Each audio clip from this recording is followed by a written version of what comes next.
Okay, this morning to help us get started, I'd like for one teenager to volunteer. It could be male or female, somebody who's never been up here on stage to help us get things started. Anyone? Oh, we have a volunteer. Thank you for coming up, Hayden. Appreciate that. Okay, before I give you the microphone, let's go through the procedure. Go ahead and spin the wheel and get us a number. And that number is 8. All right. And you can move the car 8 spaces. That's the total of spaces we have up here. 1, 2, 3, 4, 5, 6, 7, and 8. Thank you.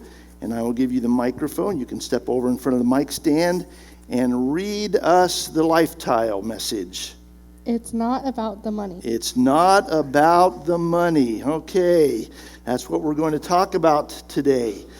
Several years ago, I don't know if you remember, Hayden, there was this is a little before your time, but there was a song popular several years ago, and its title was, If I Had $1 Million. That sound familiar to you? Okay. In the lyrics, the songwriter recites all the things that he would do if he had $1 million. What would you do if you had $1 million?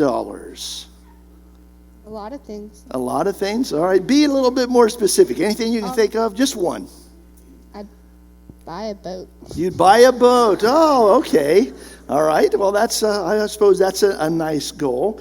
When I was young and I wanted something for myself that I couldn't afford, my parents would sometimes say to me, money doesn't grow on trees. Have you ever heard that expression? Yeah.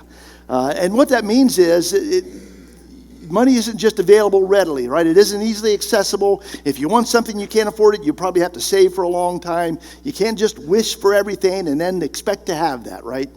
And we understand that. It would be nice, though, if money grew on trees, wouldn't it? You could go outside and just pick a couple $100 bills off and put them in your pocket and then go do whatever you wanted to do. There's a more modern expression about money that's kind of the opposite. And not that instead of money being inaccessible, it's that money just flows freely. And the expression used when money is spent in that fashion is called make it rain. Have you ever heard that expression? And and that describes somebody who just lavishly throws money around, spending it as if it were just falling out of the sky. That would be cool too if money just fell out of the sky. If money truly fell out of the sky, how much of it do you think you would grab? As much as I can. As much as you could. Well, let's put that to the test. Go ahead and put the microphone down, and we are going to make it rain. I'm not going to leave you guys out. Oh, there's even more. You can come out of the rows if you want to.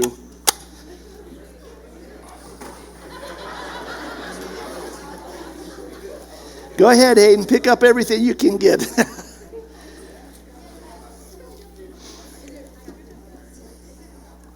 That's what a $100 sermon illustration looks like. Okay, here's a couple more, Hayden. I'm not going to leave these lay on the floor so I can walk all over them. They're yours. You earned them. Thank you for your help. You were a good sport. And since you are passing by the payday space, you get a payday. Thank you for helping. No, that's yours.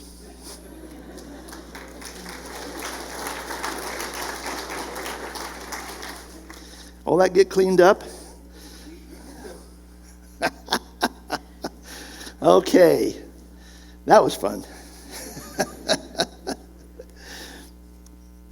Ted Turner has consistently been one of America's wealthiest businessmen over the last several decades. He is well known for his success and also for his greed. He once made this statement, "Life is a game, money is how we keep score." By his own standard of measurement, he surely feels that he is one of the big-time winners in life. He founded CNN. He owned the Atlanta Braves professional baseball team and the Atlanta Hawks professional basketball team. He also owned TBS and TNT television networks. He owns 2 million acres of land in our country. I can't imagine 2 million acres.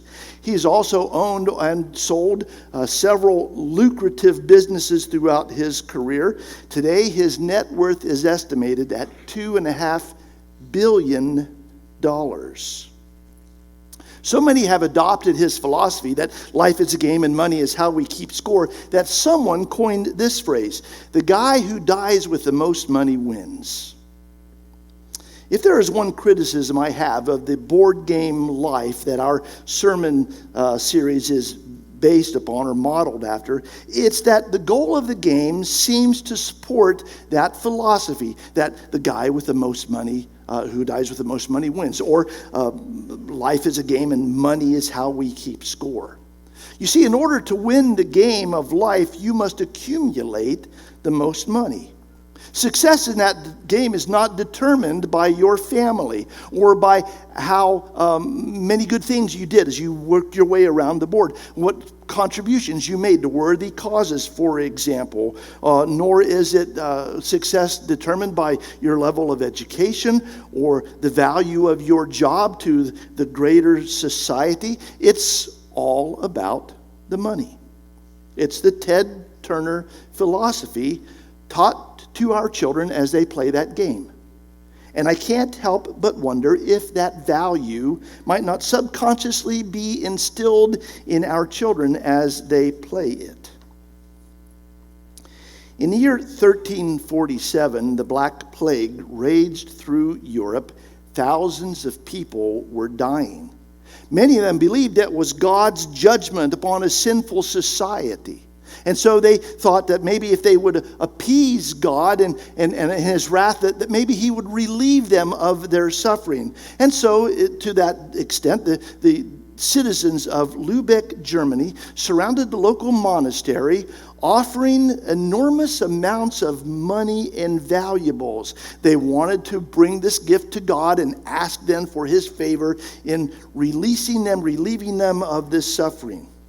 However, the monks and the priests inside the monastery were fearful of contamination, so they barred the gates and would not allow the citizens to come in. That did not deter the citizens from wanting to appease God's wrath, however, and so they merely pitched their money and their valuables over the monastery walls. But the priests were afraid that it was contaminated too, and they refused to touch it. And so for months, a lot of money laid on the ground inside the monastery. Why did the people of Lübeck want to give their money? They thought it would bring them life. Why did the priests and the monks refuse their money? They thought it would bring them death. Which is true of money? Does it bring us life, or does it bring us death? The answer seems obvious to us, doesn't it? That money brings us life. After all, it puts a roof over our heads, and it puts food on our tables, and it provides us the necessities we need to survive in life. It secures a retirement future for us. It seems almost life-giving. But Scripture gives us a different perspective if money becomes too important to us. Scripture teaches us that a wrong valuation of money brings trouble and grief and even destruction into our life. And it's with that message that the Apostle Paul wrote to a young preacher whom he had mentored named Timothy. And he gave these words of instruction or warning found in 1 Timothy chapter 6, verses 9 and 10. Those who want to get rich fall into temptation and a trap and into many foolish and harmful desires that plunge people into ruin and destruction. For the love of money is the root of all kinds of evil. Some people eager for money have wandered from the faith and pierced themselves with many griefs. Here is good life coaching advice about money. Guard against greed. Solomon gave us a warning about that We read in Proverbs 23, verse 4, do not wear yourself out to become rich. Be wise enough to restrain yourself. He wrote that because he knew that greed is destructive. It demands too much of us. We know that because Solomon then wrote this in Proverbs 15:27. Greed brings grief to the whole family. You see, the desire for more drives us. It will drive us to do more, to work more, to neglect our family more, to be away from home more, to be too busy more. And the drive for more, therefore, can be a curse, for it does bring trouble into our family in the form of less time together, less attention to the relationships that are the most important to us. God gives us a greater commodity, one that's more valuable than money. A commodity which we cannot reproduce, we cannot make more of. It's time. The gift of time that we can spend with our family is a gift that is immeasurable and not worth any amount of money that we might be able to attach to it. Wisely spend the time you have with the people God has placed in your life. That time with them is more valuable than any more you might be able to accumulate. The pursuit of more can be destructive. It can be destructive to our families, but it can also be destructive to us spiritually. The pursuit of more, greed for more, the love of more can have a negative influence on our spiritual lives. Let's go back to that text in 1 Timothy chapter 6. And Paul wrote, and you'll notice, and I've got the wrong verses there, overlooked that. It should be 9 and 10, not 19 and 20. Notice in the italicized print in which the Apostle Paul describes this desire, this drive for more. He says that love for more is the root of all kinds of evil. He called that desire, that greed, a harmful desire. He says that it plunges us into ruin and destruction. The context for these verses is about our spiritual life. The context is set in a couple of verses preceding these, and then reestablished in the verse at the end of verse 10. And the Apostle Paul makes it clear that the context is about our relationship with God and about our faith. And it's in that context that he warns us about the love for accumulating more. In verse 6, for instance, Paul established the context when he wrote, "Godliness with contentment is great gain." And in verse 10, at the end of that verse, he reaffirms that by closing out this parentheses of thought by saying some people eager for money have wandered from the faith. The point that he's making is that greed can have a negative impact on our spiritual life. Maybe that's why Solomon warned us to have the wisdom to restrain ourselves, to keep greed under control, for it is a trap. Life is not about money. Jesus said that this way in Luke 12:15. Guard against every kind of greed. Life is not measured by how much you own. Sorry, Ted Turner. Here's a second life coaching piece of advice about money. Use it as a tool. Understand that it is your servant, not a master that you serve. It is a tool, first of all, of God's provision for our family. God provides you the ability to do certain things that provide for the greater good, that make you a valuable commodity to some workforce. God has provided you through an open door of opportunities, a job to earn an income so that you can provide for your family. It is a tool. Money is a means to an end of provision for us in this world. Therefore, Solomon taught us this prayer in Proverbs 38. Give me neither poverty nor riches, but give me only my daily bread. Otherwise I may have too much and disown you and say, who is the Lord? In other words, Solomon's saying, don't put too much emphasis on more. Be satisfied with what you have. because the desire for more can be a distraction to us. He went on and added to that thought in Ecclesiastes 5, verse 19, when he wrote, "When God gives someone wealth and possessions and the ability to enjoy them, to accept their lot and be happy in their toil, this is a gift from God." Solomon is telling us that the desire for more is a false goal, a goal that will lead us a wrong direction. That life is not about money and about accumulating. It isn't about physical and material things at all. God provides us what we need to get through this life. That's all that possessions and money are for, to provide us what we need to get through this life. So let's be content with what God has provided us. Don't continually drive yourself to move up to the next income level. I'm not saying that there's anything wrong with taking a promotion at work or a raise when one is offered you. Just don't make that your goal in life. You don't need more. We don't need a bigger house. We don't need nicer clothes. We don't need a more expensive car or a larger financial portfolio. We don't need the latest toys or more financial security if God has provided us what we need to survive in this life. So, Solomon wrote, learn to live the lot that God has given you and be grateful for that. God has provided what we need.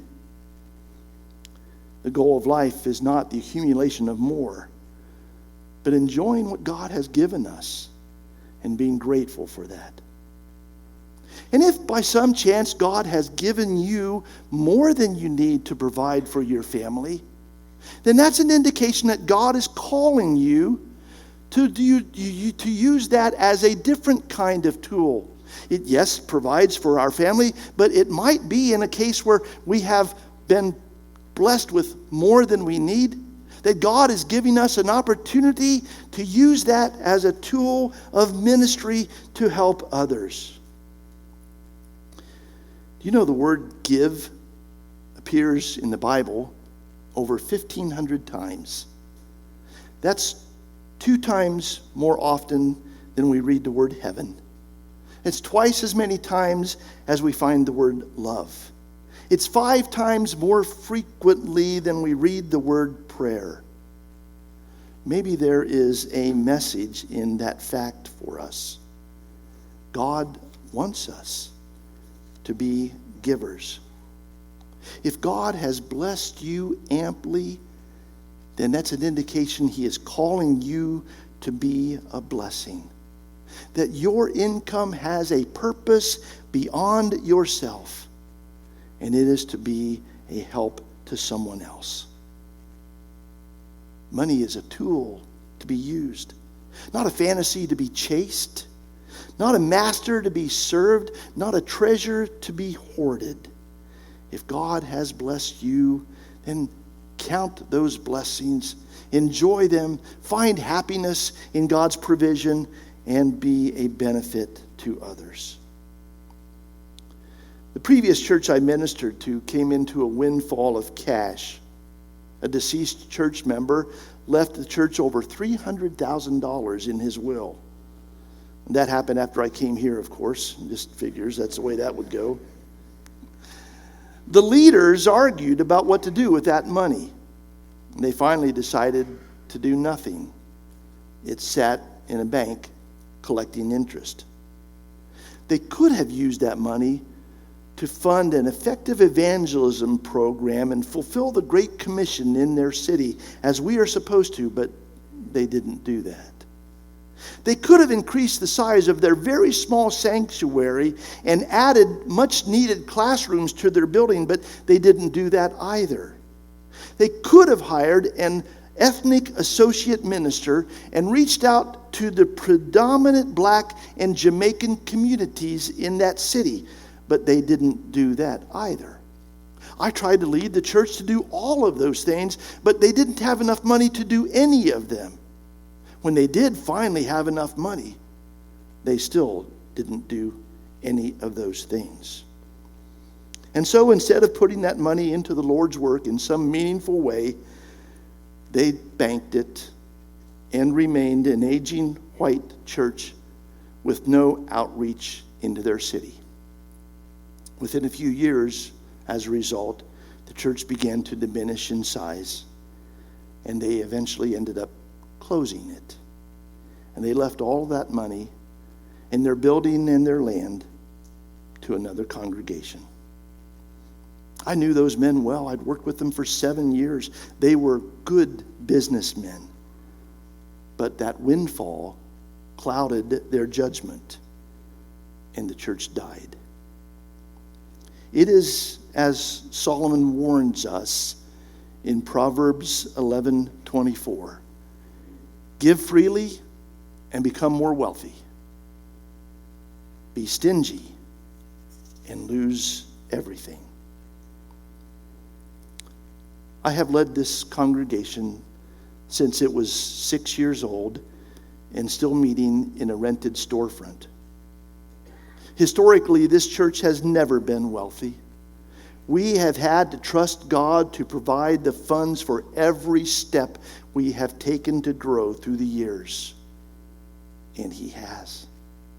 He has never let us down. He has always provided what we needed to do His work. Sometimes it was just enough, but it was always enough. This church is now in a place it has never been before. We have over $160,000 in the bank, and that amount is growing weekly. And the amazing thing to me is that we just paid $80,000 in cash to repave our parking lot and repair our concrete. God has richly blessed this congregation. We are larger numerically than we have ever been. We have nicer facilities than we have ever had before. We have more dynamic programs than we've ever instituted in the past. We are growing at a pace unparalleled since we moved into our very first church building. And we are wealthier than we've ever been at any other time. Why? It's because God has a purpose for us. I am issuing this challenge to our leaders publicly.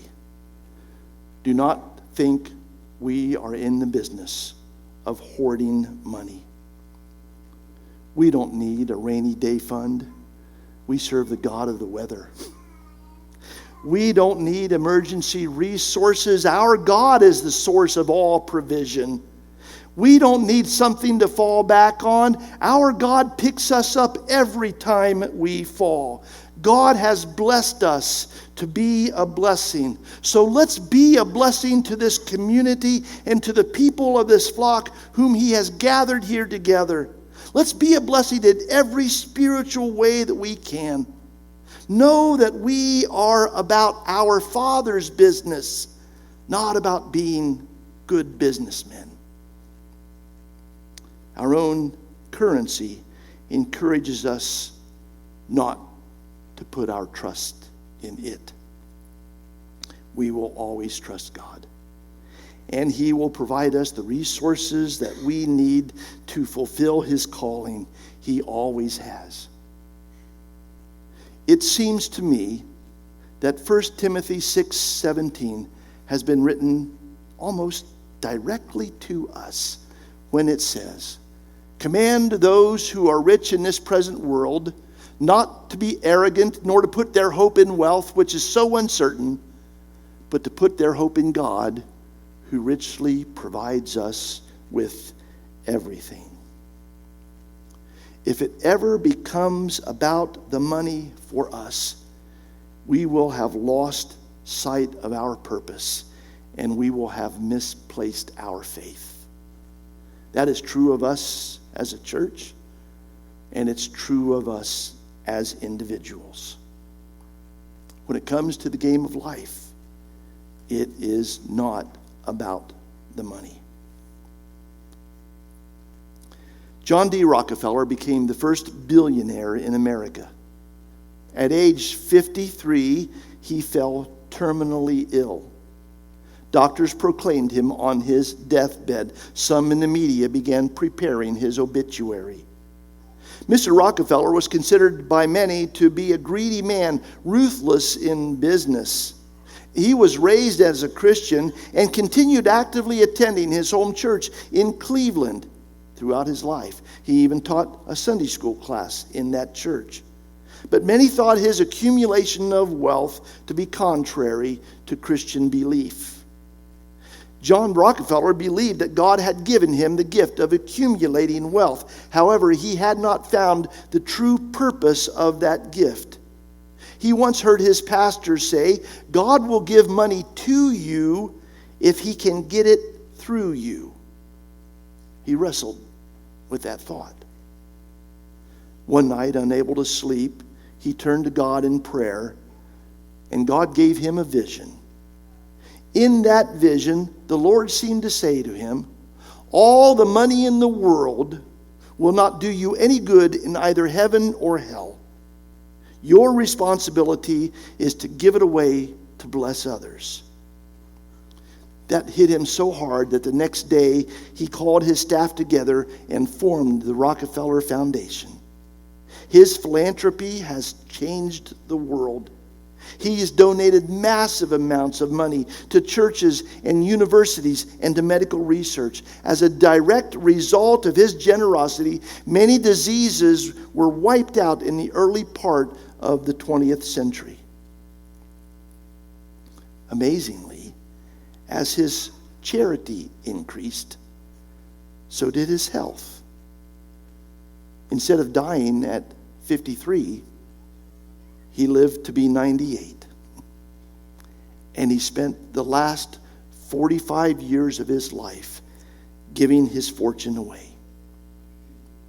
In doing so, he discovered his true calling in life. It wasn't building a financial empire for himself. It was using his money to bless others. And once he discovered that, God gave him peace of mind and physical healing.